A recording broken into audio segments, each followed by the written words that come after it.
Ikemoto has started to hint at Himawari's next evolution.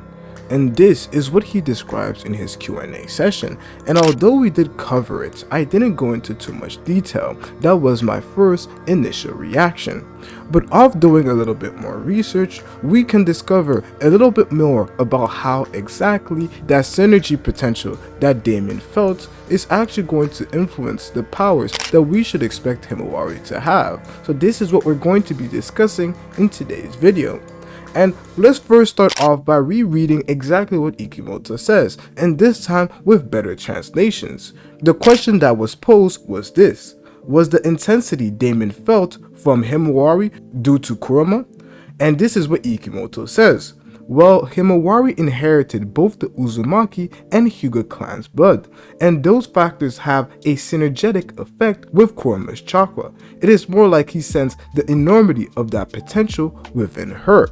And this is very important, as he could have simply discussed the fact that we have Kurama's chakra, and due to what could potentially happen with Kurama and Himawari essentially being one.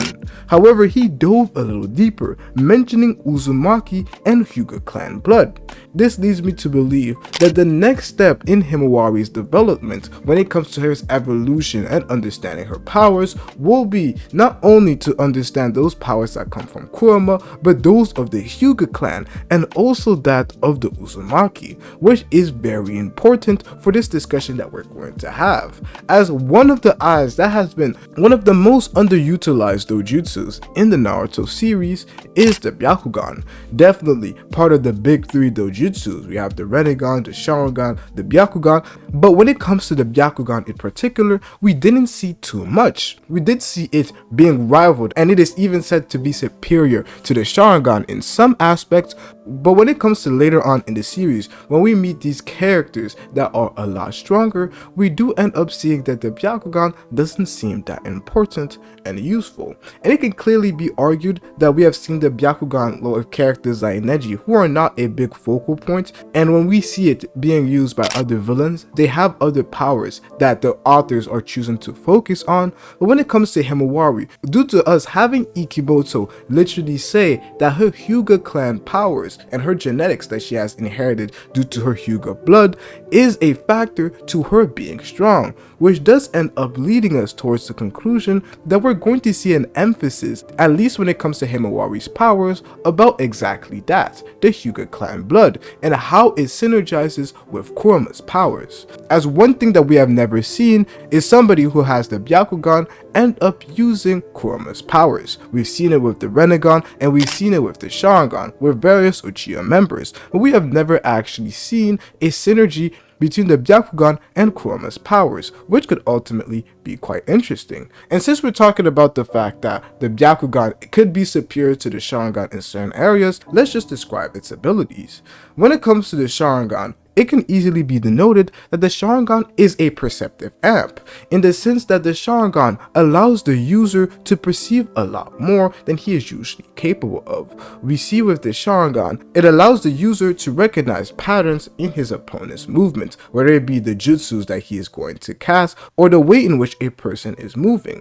This perception amp allows a Sharingan user to be able to perceive, before an action is even made, where exactly it's going to lead to. This is what we see Sasuke develop when he has the third Tomei Sharingan in the final Valley fight between him and Naruto, where in that fight we have Sasuke who is capable of perceiving where exactly Naruto's body movement will eventually lead him to. The Sharingan can also perceive inconsistencies in other people's chakras and in themselves, as we saw in the fight versus Deidara, and can also be used to decode information, like we see with the Uchiha tablets, where the Rinnegan also possesses a similar ability, as noted.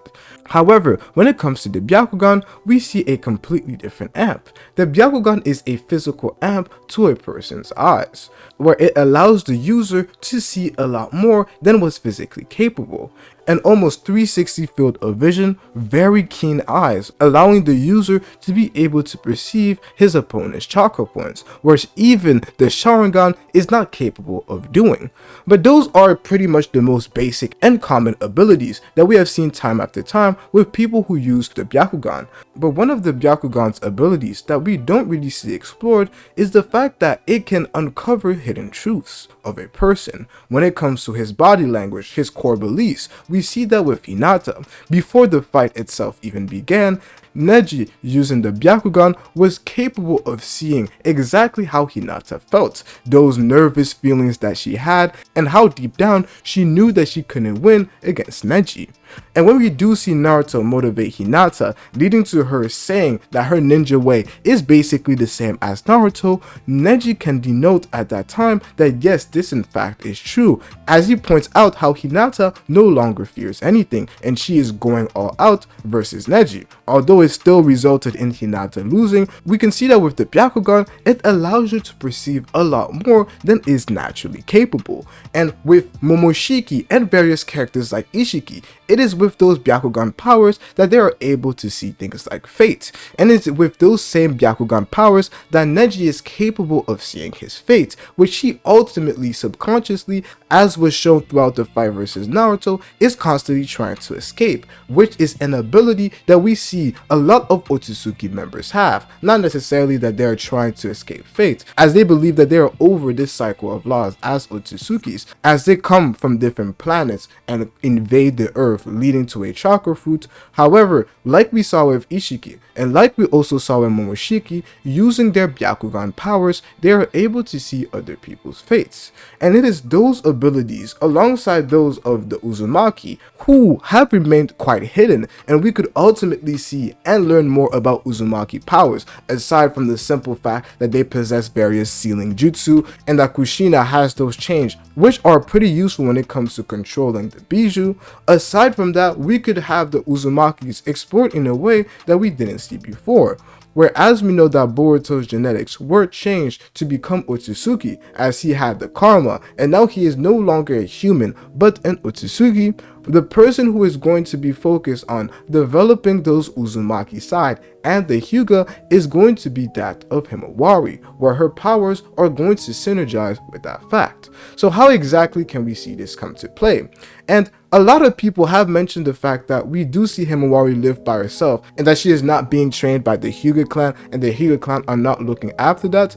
I don't draw the same conclusion by the answer that Ikemoto gave us, saying that Himawari has personally chosen to live in her home, a bit like how Naruto lived by himself in the past, where Himawari is a little bit older. So I don't think that children necessarily living alone, as we can see it from our society, is the same as a shinobi, as she is somebody who is capable of fighting. She is a shinobi from what we can tell thus far in the story. But one thing I would like to mention is a bridge in which we could see her end up being trained with her Hyuga clan powers, and the fact that she has the Byakugan. As the one thing that we do end up seeing in the anime when it comes to one being trained by the Hyuga clan is that he or she first has to awaken the Byakugan. As we saw with Naruto, when he first believed that Boruto had awakened the Byakugan, but it was actually the Dragon, which he couldn't really control, the first thing he did was bring her to Hanabi, where Hanabi was pushing Boruto to end up being forced to use the Byakugan, as he didn't really understand that activation.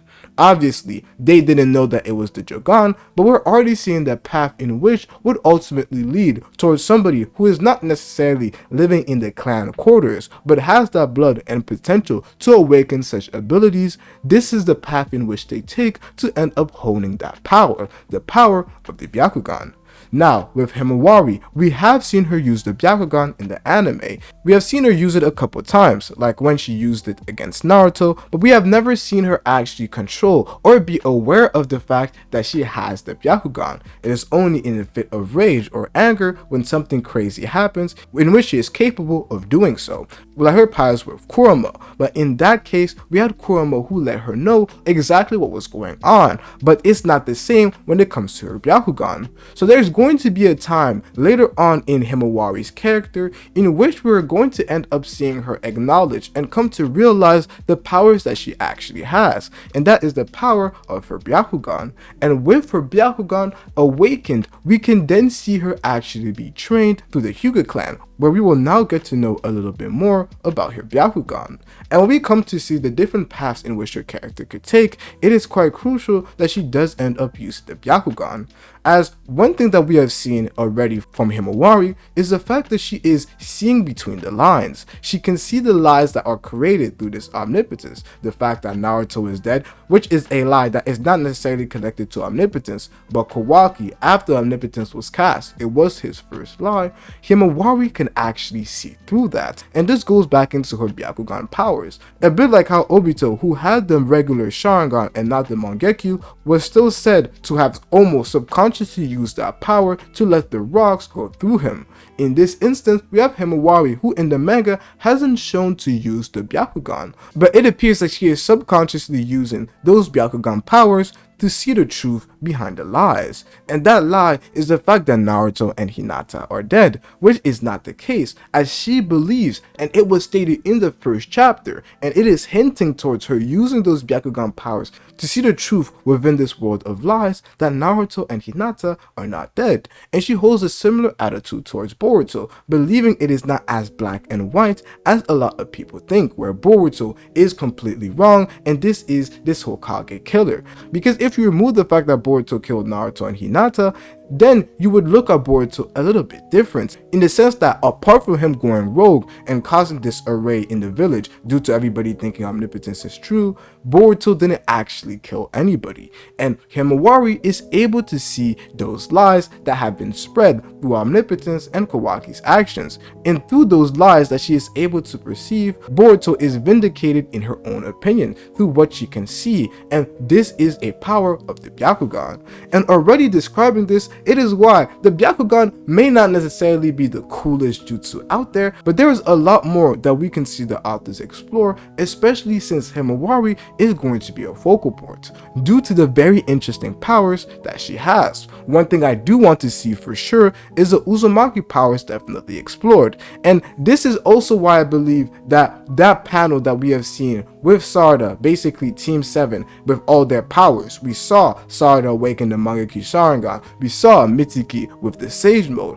and Naruto and Boruto did have the Byakugan and those Nine Tails powers. I do believe that this is something that is going to be passed on to Himawari, where she has the Byakugan in 2 eyes, and she is the one with Kurama's powers, who has become one with them. So we will see a transformation that ends up utilizing that fact. The fact that she is one with Kurama, the fact that she has the Uzumaki blood, and the fact that she has the Byakugan to be utilized. And when we do see it take place, we will then uncover a little bit more truths about the Byakugan. We have to keep in mind that the Byakugan is this Otsutsuki power. The Byakugan is the base dojutsu of all the Otsutsukis.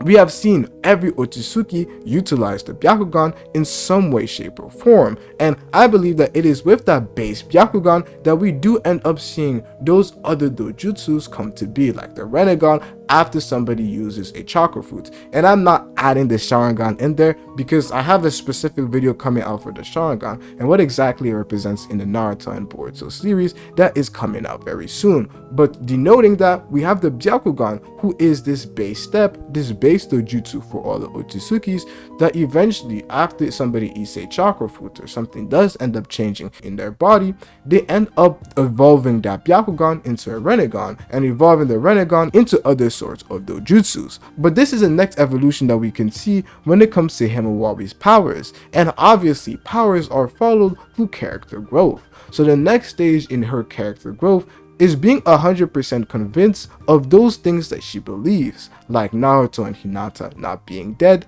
her being able to see the truth within this world of lies, also leading to recognizing Boruto as her actual brother. And when she does end up using the Byakugan, it's going to be quite interesting what she truly sees and is revealed through Kawaki, as I don't think that she will necessarily hate Kawaki, especially knowing that Naruto and Hinata are not dead and everything that is happening. It is very important that we keep on seeing Kawaki not allow Himawari to call him his brother due to that attitude that Kawaki is having. With the Byakugan, she will be able to perceive the lies that Kawaki is trying to tell himself and the world around him, which will make things more interesting, but I don't believe that Himawari will forsake Kawaki, or maybe hate him in some way, shape, or form, as eventually she will see the truth behind Kawaki's actions, and through that she will see the true intentions that Kawaki had. And this just makes me love the Byakugan even more. But if you want to figure out everything else that Ikemoto revealed in his interview,